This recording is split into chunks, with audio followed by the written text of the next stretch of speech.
కలిగినటువంటి వాడికే ఇహము పరము అనేది లభిస్తుంది. అందుకని కేవలం అర్చామూర్తినే ఆరాధన చేసుకోవటమే కాదు, లోకానికి ఉపయోగపడేటువంటి మంచి కార్యాన్ని కూడా చేయాలి. యదుక్తం గ్రంథకోటిభి, కోటి గ్రంథాల సారాంశం చక్కగా చెప్పాడు ఆనాడు కాళిదాసు. ఏమని చెప్పాడు? పరోపకారాయ పుణ్యాయ పాపాయ పరపీడనం. 10 మందికి ఉపయోగపడటమే పుణ్యం, 10 మందిని నడిపించడమే పాపం. అందుచేత ఇది ముక్కోటి ఏకాదశి. అందులో ముక్కోటి దేవతలు, అందరూ దేవతలే. అంచేత ఇప్పుడు ప్రతి హృదయంలో నారాయణుడు ఉన్నప్పుడు మీరు దేవతే, నేను దేవతనే, అందరూ దేవతలే. దేవతలకి ఏమిటి? ఒక కార్యం ఉంది, మంచి చేసే గుణం కలిగి ఉండాలి. అంతేగాని ఏదో కోరిక తీరకపోతే యాసిడ్లు పోసేయటం, ఇది రాక్షసత్వం. ఆ రాక్షసత్వాన్ని మనం పక్కకు నెట్టి ఆ పరమాత్మని ఇలా నారాయణ మంత్రాన్ని జపించుకోండి. ఏ మంత్రమైనా ఓమితి ఏకాక్షర, నమైతి ద్వే అక్షరే, నారాయణాయేతి పంచాక్షరాన్ని, ద్వాదశాక్షరి. మహానుభావుడు అనేక రూపాలు. అసలు ఈ మంత్రాల్లో ఏది చదవలేకపోతే ఓమితి ఏకాక్షరం, ఓంకారంతో చాలసు. అందుచేత మనం ఈ మంత్రాలకే ప్రాధాన్యత ఇవ్వకుండా కాస్త మానవ సేవయే మాధవ సేవ. అందుకే ఏదన్నా పేదలకు అన్నదానం చేసేటప్పుడు కూడా దరిద్ర నారాయణ సేవ అంటారు. అంతే కదా. అంటే వాళ్ళకి అక్కడ కూడా భగవంతుడు ఆ హృదయంలో ఉన్నాడు. మీరు ఈ మధ్య అందరూ సాయి సచ్చరితలు చదువుతున్నారు. కుక్కను కూడా తేనొచ్చితివి, నీపై దెబ్బలు చూపితివి, ఆ కుక్కలో కూడా నేనున్నానంటాడు. అలాగే ఆ భగవంతుడు సర్వ నివాస వాసుదేవాయ నమః అందరిలోనూ ఉంటాడు. కాబట్టి మా విశిష్టాద్వైత సాంప్రదాయంలో ముఖ్యంగా నీపాద కమల సేవయు, నీపాద అర్చకులతోటి నెయ్యము, నితంతాతాప మందార భూతదయయును నాకు దయసేయగద. ఇది కోరుకుంటే చాలా. ఓకే, అంటే మనం కోరిన కోరికల భగవంతుడు ఎలా అయితే తీరుస్తున్నాడో, మనల్ని ఎవరైనా వచ్చి అర్జించినప్పుడు మన శక్తికి కొలది, అంటే మన శక్తి దాటి మనం చేయలేమనుకోండి, సో మన శక్తికి కొలది తగినట్లుగా చేస్తే మంచిదంటారు. శ్రీనివాసాచార్య గారు మీరు చెప్పండి, మరి ఈ వ్రతాన్ని ఆచరిస్తే కోరిన కోరికలన్నీ తీరుతాయని చెప్పారు, అవి ఎంతవరకు కరెక్ట్ అంటారు? భగవంతుడు త్రేతాయుగంలో సృష్టి అంతా కూడా, ద్వాపర యుగానికి వచ్చే కృతయుగం అంతా సృష్టి, త్రేతాయుగం అంతా కూడా అందరిలోనూ కలిసిమెలిసి సంచరించాడు రాముడుగా. ద్వాపర యుగం వచ్చేటప్పటికల్లా దుష్ట శిక్షణ శిష్ట రక్షణార్థమై అవతరించాడు. స్మరణ మాత్రం చేతనే ప్రత్యక్షమయ్యేవాడు స్వామి. అటువంటి సందర్భంలో కూడా ఒకనొకనాడు కుంతీదేవి నిద్రావస్థలో ఉండి హా కృష్ణ వాసుదేవ అని ఆవలింత సమయం, అది నిద్ర వచ్చే సమయంలో ఆవలిస్తాం కదా, కృష్ణ వాసుదేవ అనేటప్పటికల్లా ప్రత్యక్షమైనాడు. ఏమిటమ్మా పిలిచావు, నువ్వు ఏదన్నా వరం కోరుకోమంటే, అదేం అక్కర్లేదా, జగన్నాథ సూత్ర సర్వాంతర్యామి సర్వజగత్ రక్షకుడివి, నువ్వు ఎదురుకుండా ఉంటే ఇంకా వేరే కోరిక కోరాలా, నీ దర్శనమే మహద్భాగ్యం కదా. లేదమ్మా నేను ఒప్పుకోను, నువ్వు పిలిచావు నేను వచ్చాను, ఏదో వరం ఇవ్వాలి వెళ్ళాలని పట్టుబడతాడు. సరే అప్పుడు అంటుంది కుంతిదేవి, ఇంత నేను ఒక వరం కోరుకుంటాననుకో, తీరా ఆ వరం నువ్వు ఇవ్వకపోతే అప్పుడు మరి బాగుండదు కదా, అదే ఆ సంశయం నీకు ఎందుకు వచ్చిందమ్మా, నువ్వు అడుగు నేను ఇస్తాను కదా అంటే, నాకు ఎంతవరకు ఆయుర్దాయం పెట్టావో అంతవరకు కూడా దుఃఖాలే అనుభవించాలి, ఆ వరం ఇవ్వదు, దుఃఖాన్ని అనుభవించాలి. అదేమిటమ్మా మనులు కావాలి, మాన్యాలు కావాలి, అవి కావాలి ఇవి కావాలి కోరుకుంటారు కదా అందరూ కూడా, మరి నువ్వు ఈ విధంగా కష్టాలు కావాలని కోరుకుంటున్నావు కదా, ఎందుకు కోరుకున్నావు అంటే, ఏదన్నా ఒక కష్టదశ వచ్చినప్పుడే కదా నాయన నాకు ఈ బాధ కలిగింది, భగవంతుడా నాయన వాసుదేవ వైకుంఠవాస నారాయణ అనే నామస్మరణ చేస్తాం బాధలోనే. అన్ని బాగా ఉన్నప్పుడు నీ స్మరణ, అందుచేతనే బతికినన్నాళ్ళు నీ భజన తప్పను గాని మరణకాలమునందు మరుతునేమో, ఆవేళ యమదూతల ఆగ్రహంబున వచ్చి ప్రాణముల్ పెకలించి పట్టునప్పుడు నారాయణాయనుచు స్మరణ చేయగలనో చేయలేనో, నాటికి ఇప్పుడే స్మరింతు నీ నామస్మరణ.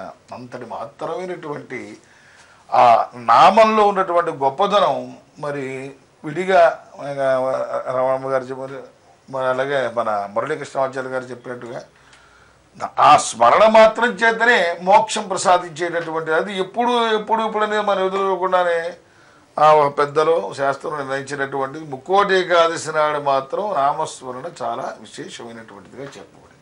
మోక్షమే రెండో మార్గం లేదిగా, పునర్జన్మ లభించింది.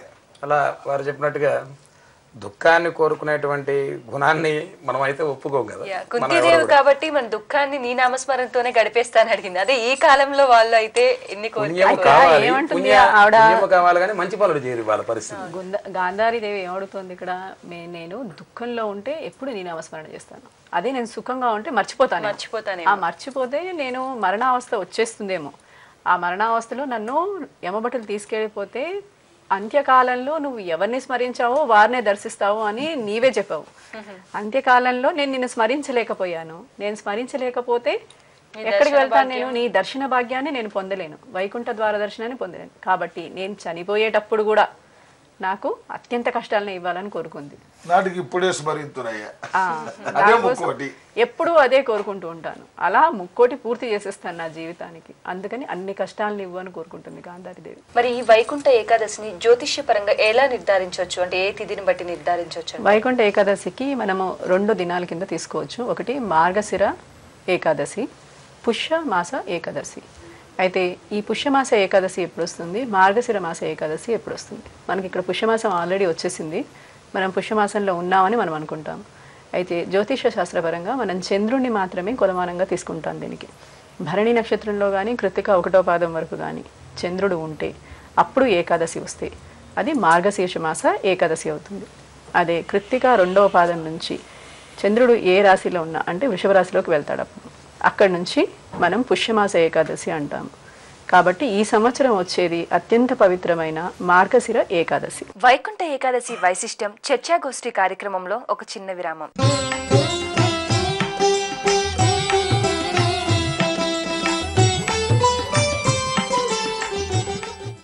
హాయ్ అండి, ఎలా ఉన్నారు? మీరు అనుకున్న టార్గెట్ రీచ్ కాలేకపోతున్నారా? దాంతో అసంతృప్తిగా ఉన్నారా? రుద్రాక్ష ధారణ వైపు ఒక్కసారి దృష్టి పెట్టండి. ఎన్నో జాతీయ, అంతర్జాతీయ అవార్డులు అందుకొని ప్రపంచవ్యాప్తంగా ఎందరో ప్రశంసలు అందుకుంటున్న వేద గణిత శాస్త్రవేత్త, రుద్రాక్ష నిపుణులు డాక్టర్ పాండురంగారావు గారిని ఒక్కసారి కలిసి వారి సలహా మేరకు రుద్రాక్షలు ధరించి చూడండి. నా జీవితం ఇక ఇంతే అని విరక్తి చెందిన వారు కూడా డాక్టర్ పాండురంగారావు గారి సలహా మేరకు రుద్రాక్షలు ధరించి అతి స్వల్ప కాలంలోనే అద్భుతమైన విజయాలు సాధించి ఆనందంగా ఉన్నారు. మీరు కూడా ఒక్కసారి కలిసి చూడండి. మా address Indo Nepal Rudraksha organisation, Z10 ground floor, Dhruvatara complex, Medinova compound, Somajiguda, Hyderabad. మాకు హైదరాబాద్ సోమాజిగూడలో మినహా మరెక్కడా బ్రాంచీలు లేవు.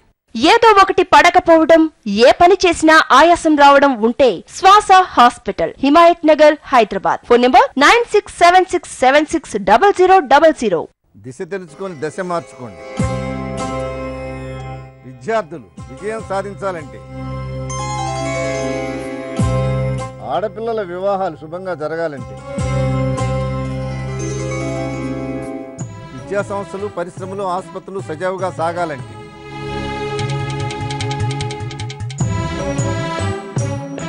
సంఖ్యాశాస్త్రం పేరు బలంతో మీ ప్రగతి, పురోగతి. ఖర్చు లేని వాస్తు మార్పులతో జీవితాలను సుఖమయం చేస్తుంది మీ వాస్తు ప్రపంచం.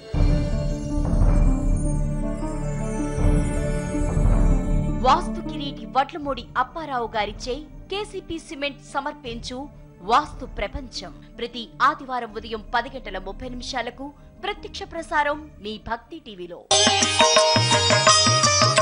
సంఖ్యాశాస్త్రము అద్భుతమైనటువంటి దివ్యశాస్త్రము.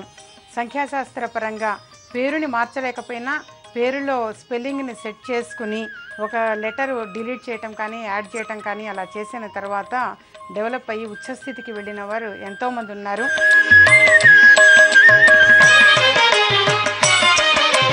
కుచేలుడు కూడా కుబేరుని చేయగల దివ్య శక్తి ఈ అదృష్ట సంఖ్యాశాస్త్రానికి ఉన్నది. విజయ మార్గం ప్రత్యక్ష ప్రసారం ప్రతి శనివారం ఉదయం 10 గంటలకు మీ భక్తి టీవీలో. మీ అందరి హృదయములతో పాటు సకల చరాచర జీవులందరి హృదయంలో నివసించుచున్నాను.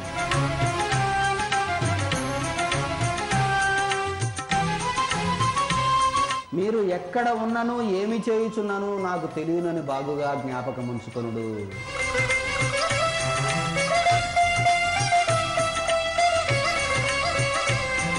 బాబావారు చెప్పారు, పూజాతంతుతో నాకు పని లేదు, అష్టాంగ యోగ నియమాలు లేవు.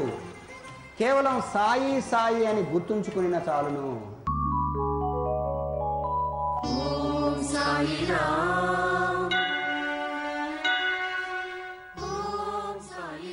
శ్రీ సాయి శ్రీనివాస్ గారిచే సాయినాథ భాగవతం అమృత బోధనలు ప్రతి గురువారం మధ్యాహ్నం 3 గంటలకు మీ భక్తి టీవీలో.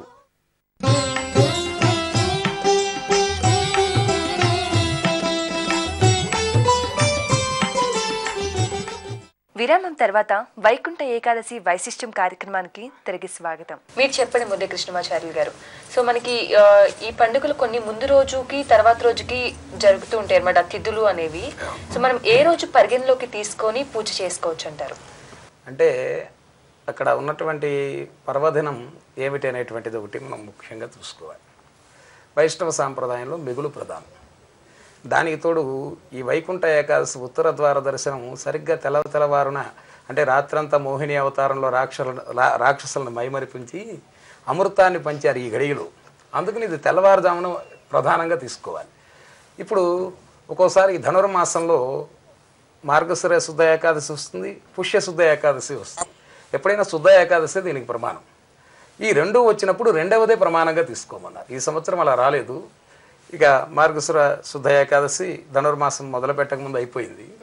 ధనుర్మాసం మొదలుపెట్టిన తర్వాత వచ్చినటువంటి శుద్ధ ఏకాదశిలో పుష్య శుద్ధ ఏకాదశి ఇది 5వ తారీఖు ప్రమాణంగా మనం తీసుకుంటున్నాం. అంటే మిగులు అనేటువంటిది వైష్ణవ సాంప్రదాయంలో తప్పనిసరిగా నడుస్తూ ఉంటుంది.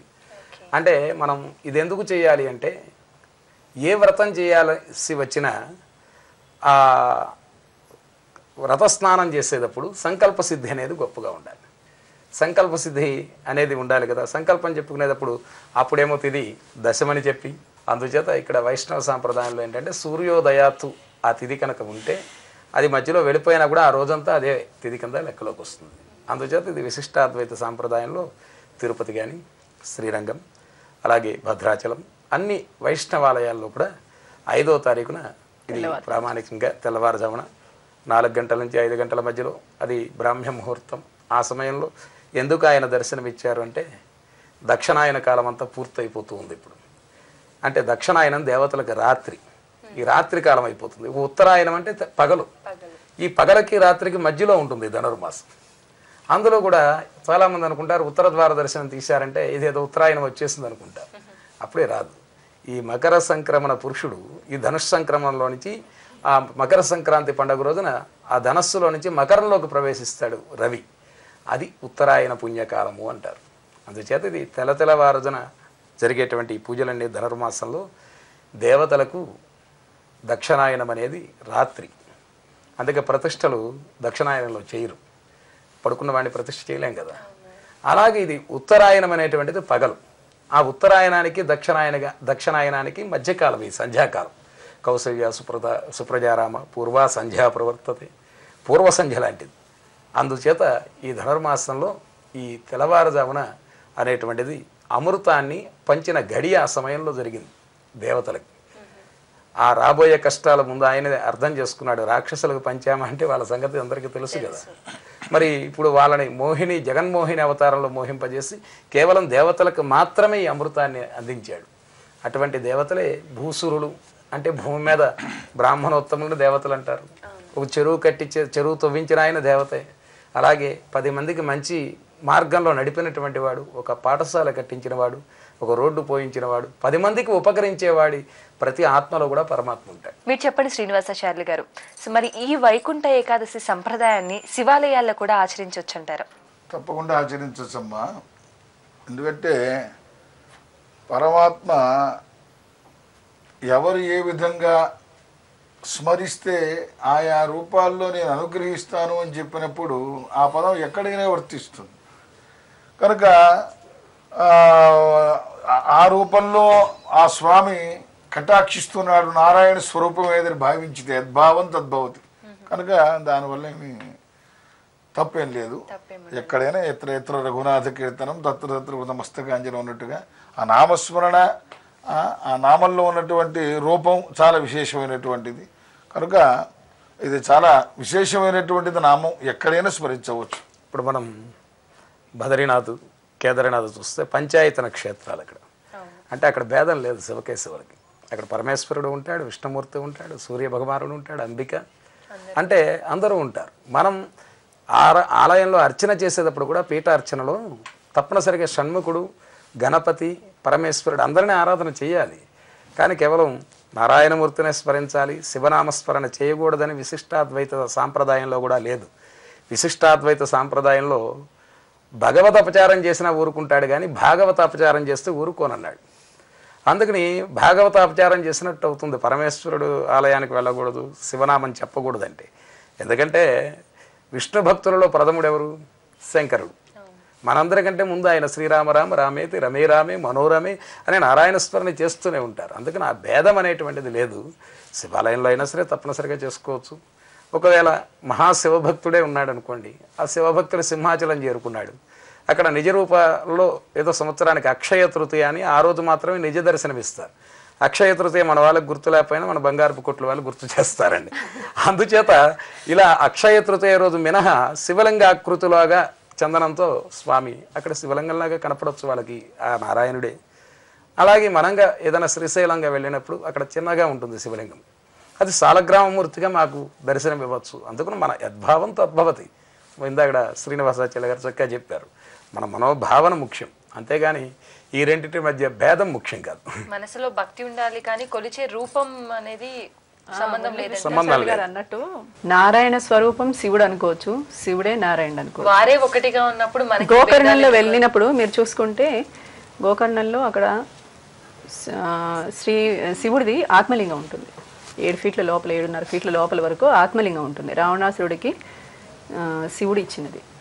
ఆ రావణాసురుడు అది పెకిలించి వేస్తుంటే ఇంకా అది పెకిలించి వేయకుండా ఉండడానికి శ్రీమన్నారాయణుడు తన పాదాన్ని మోపాడు అక్కడ. ఆ పాదంలో ఇంచి కొంచెం బయటకు వచ్చి ఉంటుంది, ఇంతే ఇంచుతుంది.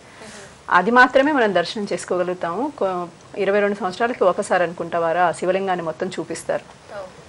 అక్కడ ఉన్నది అది విష్ణు సాలగ్రామ స్వరూపం. ఆ పాదం ఏదైతే ఉందో అక్కడ స్వామిని దర్శిస్తే అక్కడ వారు ఏమంటారు?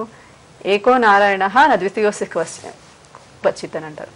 అంటే నారాయణుడు శివుడు మాకు ఒకటే, ఇక్కడ పూజిస్తే రెండు ఒకేలాగా జరుగుతాయి అని. కానీ మనం ఇక్కడికి వచ్చేసరికి ఇక్కడ కొంతమంది ఇలా ప్రచారం చేస్తున్నాం, ఇది చేస్తే ఇదే చేయాలి, చేయకపోతే ఇది చేయకూడదు. అంటే వారి ఉద్దేశం కూడా ఏంటంటే విశిష్టాద్వైత సాంప్రదాయంలో కొందరు పెద్దలు పూర్వాచార్యులు ఏం చెప్పారంటే, మన స్వామి చేయలేకపోతే కదా నారాయణుడు. ఇప్పుడు నారాయణుడిని నమ్మి నువ్వు పూజ చేస్తున్నావు, ఆయన నీ కోరిక తీర్చకపోతే ఇంకోరి దగ్గరికి వెళ్ళాలి. అందుకని ఆ ఉద్దేశంతో వాళ్ళు అలా ఆచరించారు. ఇది 1000 ఏళ్ళు పోరాడాడు గజేంద్రుడు, కలడో లేడో అన్నాడు పిలవల, లావొక్కెంత లేదు ధైర్యంబు విలోలంబాయే, టావులు తప్పిన మోకాల నిప్పులు వచ్చాక మనం పూజకు కూర్చుంటాం, సరిగ్గా కింద కూడా కూర్చోలేము, అప్పుడు గుర్తొస్తాడు భగవానుడు, భద్రాకృతే భాగవత స్మరంతి అన్నట్టుగా. అందుకని మనం ఆ ఉద్దేశంతో పూర్వాచార్యులు ఏమన్నారంటే, కేవలం నారాయణుడు చేయలేకపోతే కదా ఇంకెక్కడికైనా నువ్వు వెళ్ళాల్సింది అని వాళ్ళు చెప్పిన దాన్ని మనం కొంతమంది శివాలయం చూడకూడదన్నారు మా గురువు గారు, సమాశ్రయణం చేసిన తర్వాత ఇక శివనామం పలకూడదన్నారు. వీళ్ళు కింద వాళ్ళు చేసే ప్రచారం. ఇందాక కూడా సనకసనందనాథులకి శాపం ఇచ్చారు ద్వారపాలకులకి. సనకసనందనాథులు ఇచ్చినప్పుడు కూడా నారాయణమూర్తి చాలా మంచి పని చేసేవన్నారు. ఎందుకంటే ఈ కింద పరివారం కనుక సరిగ్గా లేకపోతే యజమానికి అపకీర్తి వస్తుంది, అంతే కదా. అందుకే కదా ఈ ఉత్తర ద్వార దర్శనానికి ఆ ద్వారపాలకులు జయ విజయల్ని అంతరాలయం గర్భాలయం ఇవన్నీ దాటి ఉత్తర ద్వారం అంటే దొడ్డిదారి దర్శనం. ఇది దొడ్డిదారి దర్శనం ఎవరికి ఉంటుంది? బాగా దగ్గర వాళ్ళకి, అయిన వాళ్ళకే ఉంటుంది. వాడు మోక్షానికి అర్హత కలిగి ఇహమందు సుఖము పరమందు పరమాత్మ సాన్నిధ్యం, అందులో పుణ్యము చేసి స్వర్గానికి వెళదాం అనుకుంటే స్వర్గ సౌఖ్యాలు నీ పుణ్య ఫలితం ఉన్నంత వరకునే ఉండనిస్తాడు. గుడి కట్టిన పుణ్యం ఉంది, అది ఆ అకౌంట్లో ఎంత పడిందో అంతవరకునే ఉంటావు స్వర్గంలో. మళ్ళీ పిల్లిని చంపిన పాపం వస్తుంది, వెంటనే నరకానికి ట్రాన్స్ఫర్ చేస్తారు. అందుకని పునరపి జననం పునరపి మరణం జఠరే చేయడం, ఇలాంటి ఈ 84 లక్షల జీవరాశులుగా మారకుండా శాశ్వతంగా వైకుంఠంలో ఉండాలి అంటే ఈ వైకుంఠ ఏకాదశి రోజున స్వామిని సేవించుకుని చక్కగా నారాయణ స్మరణ ఎవరైతే చేస్తారో వాళ్ళు తప్పనిసరిగా ఆ వైకుంఠ పదవిని పొందుతారు. దేవతలకు కూడా అందదు ఇది, 3 కోటి దేవతలకు అందనటువంటి విష్ణు పరమ పదం ఆ రోజున వైకుంఠ ద్వార దర్శనం చేసుకున్న భక్తులకు ఇస్తానన్నాడు స్వామి. ఇందులో ఎన్నో జన్మల్లో చేసిన పుణ్యవసం చేత ఇంత విశేషమైనటువంటి మానవ జన్మ లభించింది మనకేంటే దీన్ని సార్థకం చేసుకోవడానికి ఇక్కడే అవకాశం. ఇది కనుక అవకాశంగా కలగజేసుకోకపోతే మళ్ళీ వచ్చిన దారినే మళ్ళీ రిటర్న్ రావాలి, వెనక్కి వెళ్ళిపోవడం. కనుక మోక్షానికైనా అంటే మనయేవో మనుష్యాణం కారణం బంధమోక్షయో, బంధించిన మరి మోక్షం ఇచ్చినా కూడా ఇదే ఛాన్స్ ఫైనల్ అనమాట. కనుక ఇది ఒక విశేషమైనటువంటి పవిత్రమైనటువంటి చిన్న చీమ చనిపోయినా ఇవాళ దినమున నన్ను మాత్రమే చేరును అంటాడు స్వామి అని తలుచుకుని, నన్ను మాత్రమే చేరును అని. అంటే అంత చీమకి కూడా మోక్షాన్ని ప్రసాదించే వైకుంఠ ఏకాదశి రోజున మనం స్వామిని మాత్రం కీర్తిస్తే ఎంత మోక్షం అంటే ఇంకెంత పుణ్యమో. ఇంకా ఇంకొకటి ఉంది. ఇప్పుడు ఏకాదశి అనేది పొద్దున మీరు ఇందాక అడిగారు తిథుల్లో ఏకాదశి ఇప్పుడు ముందు రోజు వస్తే తర్వాత రోజు వస్తే ఎలాగా అని. అయితే దీంట్లో త్రిస్పర్శ ఏకాదశి అని కూడా ఒకటి ఉంది. నారాయణుడికి అత్యంత ప్రీతికరమైన ఏకాదశి. అది మనకి ఎన్నో సంవత్సరాలకి ఒకసారి కూడా రాదు. త్రిస్పర్శ ఏకాదశి అంటే పొద్దున సూర్యోదయం సమయానికి ఏకాదశి ఉండడం, తర్వాత ద్వాదశి ఉండడం, సాయంత్రం త్రయోదశి రావడం. ఒకే రోజు ఒకే రోజు మూడు తిథులు ఆ రోజుని స్పర్శించడం. ఆ ఏకాదశి వ్రతం చేస్తే 1000 ఏకాదశిల వ్రతం చేసిన ఫలితం దొరుకుతుంది. అది శ్రీమన్నారాయణకి అత్యంత ప్రీతికరమైన ఏకాదశి. లంకలో వినేవాడు లేడు చెప్పేవాడు లేడని రామాయణంలో చెబుతారు. వినేవాడు దొరకట్ట లంకలో ఏదన్నా మంచి చెబితే. అంటే ఇప్పుడున్న లంక అనుకోకుండా ఆనాడు రావణాసురుడు ఉన్నటువంటిది. చెప్పేవాడు లేడు, వినేవాడు లేడు. ఈరోజు మన పూర్వజన్మ సుకృతం కొద్దీ పూర్వకాలం ఆచార్య స్వాములను ఎత్తుక్కొని ఎక్కడున్నారని వారిని పెద్దలను తీసుకుని వచ్చుకుని ఇలాంటి ఉపన్యాసాలు వినేవాళ్ళు. ఇవాళ ఈ భక్తి ఛానల్ పుణ్యమంటూ భగవత్ కైంకర్యాలన్నీ కూడా మీ ఇంటి దగ్గరే సేవించుకోవటం. అరేరే ఆ క్షేత్రానికి వెళ్ళలేదు ఈ క్షేత్రానికి వెళ్ళలేదని అసలు సంశయం ఎక్కర్లేదు. భద్రాద్రి కళ్యాణం చూస్తున్నాం, వైకుంఠ ఉత్తర ద్వార దర్శనం ఇక్కడే చూస్తున్నాం. చక్కని మాకు ఆనందమైనటువంటి ఛానల్ ఏదైనా ఉంటే భక్తి ఛానల్. వారు చేస్తున్నటువంటి సేవలు చాలా అమోఘం. ఇంతెంతై వటుడింతై అన్నట్లుగా వారు ఇంకా అభివృద్ధి చెందాలి అని అనేక మంగళాశాసనాలు చేస్తూ ఇది లోకానికి మంచి వైరాగ్య సంపదనిస్తున్నారు. వాళ్ళు సంపదలు ఇచ్చేవాళ్ళు ఉండరు, సంపదలు దోచుకునే వాళ్ళు ఉంటారు కదా సహజంగా. కానీ భక్తి ఛానల్ మాత్రం వైరాగ్య సంపదను పంచిపెడుతుంది అందరికీ కూడా. కాబట్టి భక్తి ఛానల్కి అనేక ధన్యవాదాలు తెలియపరుస్తున్నాం. కృతజ్ఞతలండి. ఈ వైకుంఠ ఏకాదశి పర్వదినాన మా స్టూడియోకి వచ్చి ఈ పర్వదినం యొక్క విశిష్టత ఏంటి, అలాగే మనం ఎటువంటి పూజలు చేయాలి, ఎలా పూజిస్తే తగిన ఫలితాలు లభిస్తాయని మాకు చక్కగా తెలియజేశారు. అలాగే దివ్యరమణ గారు, మురళీ కృష్ణమాచార్యులు గారు, శ్రీనివాసాచార్యులు గారు, మీ అందరికీ కృతజ్ఞతలండి. ఈ వైకుంఠ ఏకాదశి పర్వదినం యొక్క విశిష్టతను అలాగే ఎటువంటి నియమ నిబంధనలు పాటించాలి చక్కగా తెలియచేశారు కదండి మన పండితులు. సో ఈ నియమ నిబంధనలు మీరు కూడా పాటించి సకల శుభాలను పొందాలని ఆశిస్తూ సెలవు తీసుకుంటున్నాం. నమస్కారం. నారాయణతే నమో నమో, నారాయణతే నమో నమో, భవనారద సన్నుత నమో నమో, నారాయణతే నమో నమో.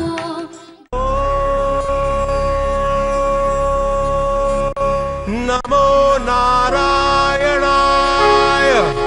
వైకుంఠ ఏకాదశి వేళ ఉత్తర ద్వార దర్శనం. భక్తి టీవీలో శ్రీమన్నారాయణుడి వైభవం, శ్రీరంగంలో రంగనాథుడి దివ్య తేజం,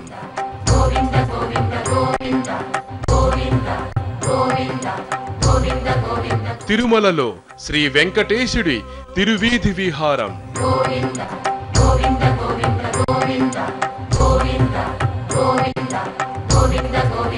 భద్రాద్రిలో శ్రీరామచంద్రుడి సాక్షాత్కారం,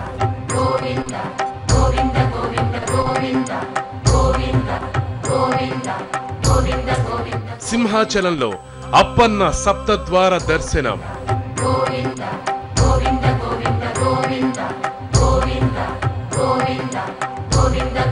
తిరువళ్ళికెనిలో పార్థసారథి అనుగ్రహం,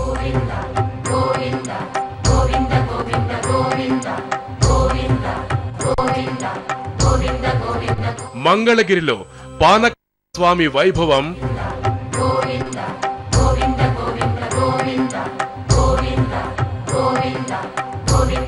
భాగ్యనగరిలో నారాయణుడికి నీరాజనం, దేశంలోని వివిధ నుంచి వైకుంఠ ఏకాదశి ప్రత్యక్ష ప్రసారాలు, ప్రత్యేక కార్యక్రమాలు. జనవరి 5 తెల్లవారుజాము ఉదయం 3 గంటల నుంచి నిరంతర ప్రత్యక్ష ప్రసారాలు మీ భక్తి టీవీలో. పౌరాణిక అద్భుతాలు,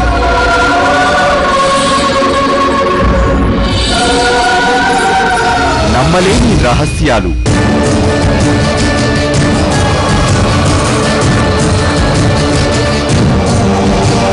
అపురూప ఆలయాలు,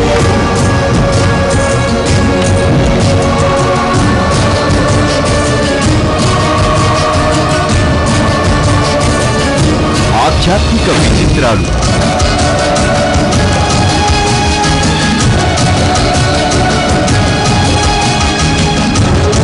అబ్బురపరిచే భక్తి మణిహారం. ఆధ్యాత్మికం, అద్భుతం.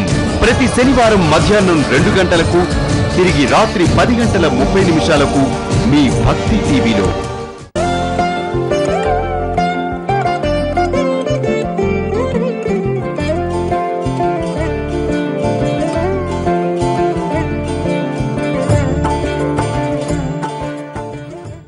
నమస్కారం.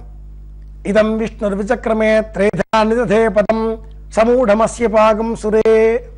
విష్ణవే నమః. సంవత్సరంలో 12 నెలలలో ప్రతి నెలలోనూ 2 ఏకాదశులు చొప్పున వెరసి 24 ఏకాదశులు లభిస్తాయి. ఏదైనా ఒక సంవత్సరం అధిక మాసం వచ్చినట్లయితే మరి ఒక 2 ఏకాదశులు వెరసి 26 ఏకాదశులు ఉండగా, ఈ 26 ఏకాదశిలోనూ కూడా చెప్పబడని ఏకాదశి విశేషమైనటువంటిది వైకుంఠ ఏకాదశి. సౌరమానాన్ని అనుసరించి వచ్చేటటువంటి పండుగలలో 2 పండుగలు ఉంటాయి. ఒకటి సంక్రాంతి, రెండవది ఏకాదశి, వైకుంఠ ఏకాదశి. సూర్యుడు ధనురాశిలో ప్రవేశించినది మొదలుగా మకర రాశిలోనికి ప్రవేశించేంత వరకు ఉండే ఆ 30 రోజులలో తొలుతగా వచ్చే ఏకాదశి శుక్లపక్ష ఏకాదశి. ఆ ఏకాదశికే వైకుంఠ ఏకాదశి అని పేరు. ఈ వైకుంఠ ఏకాదశి రోజున తప్పనిసరిగా అందరూ కూడా ఆ శ్రీమన్నారాయణమూర్తిని స్తోత్రం చెయ్యాలి. విశేషంగా విష్ణు సహస్రనామ స్తోత్రాన్ని పారాయణం చేయాలి. శాంతాకారం భుజగశయనం పద్మనాభం సురేశం విశ్వాకారం గగన సదృశం మేఘవర్ణం శుభాంగం లక్ష్మీకాంతం కమలనయనం యోగి హృద్యానగమ్యం వందే విష్ణుం భవభయహరం సర్వలోకైకనాథం. ఈ శ్లోకాన్ని పారాయణం చేయాలి. అట్లాగే ఓం నమో నారాయణాయ అనే అష్టాక్షరి మహామంత్రాన్ని కూడా జపం చేయవచ్చును. ఎంతగా వీలైతే అంతగా శ్రీమన్నారాయణ కథాశ్రవణాన్ని మనం చేయాలి. భాగవతాన్ని పారాయణం చేయడం, శ్రీమద్ రామాయణాన్ని అనుసంధానం చేయడం, భాగవత కథామృతాన్ని స్వీకరించడం, ఎంతగా వీలైతే అంతగా భగవద్భక్తులతో గోష్ఠి సలపడం, ఏ విధంగా వీలైతే ఆ విధంగా భగవన్నామాన్ని జపం చేయడం, అది ఈ వైకుంఠ ఏకాదశి నాడు మనం ఆచరించవలసినటువంటి ప్రధానమైనటువంటి పని అని చెప్పుకోవాలి. ఏదైనా నామాన్ని మనం జపం చేస్తామంటే ఈ జపం 5 మార్గాలలో ఉంటుంది. 1 జపం, 2 పునశ్చరణం, 3 అగ్నిహోత్రం, 4 మార్జనం, 5 బ్రాహ్మణ భోజనం. ఈ పునశ్చరణానికే తర్పణం అనే పేరు కూడా ఉంది. అంటే ఓం నమో నారాయణాయ అనే ఈ అష్టాక్షరి మహామంత్రాన్ని జపం చేయదలుచుకుంటే విహిత సంఖ్యలో జపం చేసి అందులో 10వ భాగము తర్పణం అంటే నీళ్లు వదిలిపెట్టాలి.